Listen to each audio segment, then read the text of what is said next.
Judaism and Islam, two of the world's major religions, share deep historical and spiritual connections.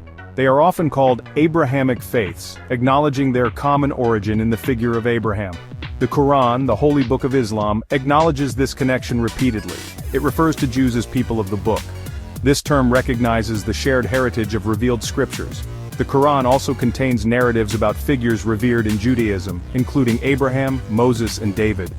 Many people may not realize that the Quran also reflects ancient Jewish practices. These practices offer a glimpse into the shared cultural and religious landscape of the time. Studying these connections helps us understand the Quran's rich tapestry of influences. It fosters a deeper appreciation for the interconnectedness of these two faiths. Exploring these shared practices is not about claiming superiority for one religion over another. Instead, it's about appreciating the richness of their shared heritage.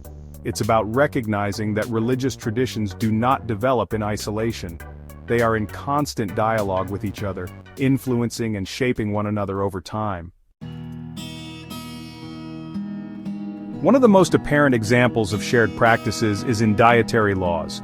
Both Judaism and Islam have specific rules about food consumption.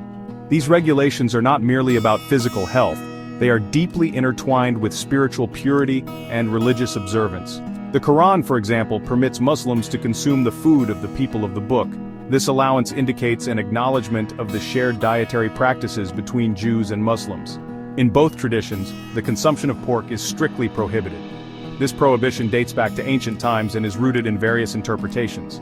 Some interpretations cite hygiene concerns, while others emphasize the symbolic nature of certain animals. Similarly, both faiths emphasize the importance of ritual slaughter, known as shechita in Judaism and halal in Islam. This shared practice involves specific methods of slaughtering animals to minimize suffering and ensure the meat's ritual purity. Beyond dietary laws, the emphasis on ritual purity extends to other aspects of life in both Judaism and Islam. These practices are not meant to be burdensome but serve as reminders of the sacred in everyday life. They are about cultivating a heightened awareness of one's actions and their spiritual implications. In Jewish tradition, the mikveh, a ritual bath, plays a crucial role in purification. While Islam does not have an equivalent of the mikveh, it emphasizes ablution, known as wudu, before prayers. Muslims perform wudu by washing their hands, face, arms, and feet. This practice symbolizes spiritual cleansing and preparation for prayer. Similarly, both traditions have designated times and specific bodily postures for prayer.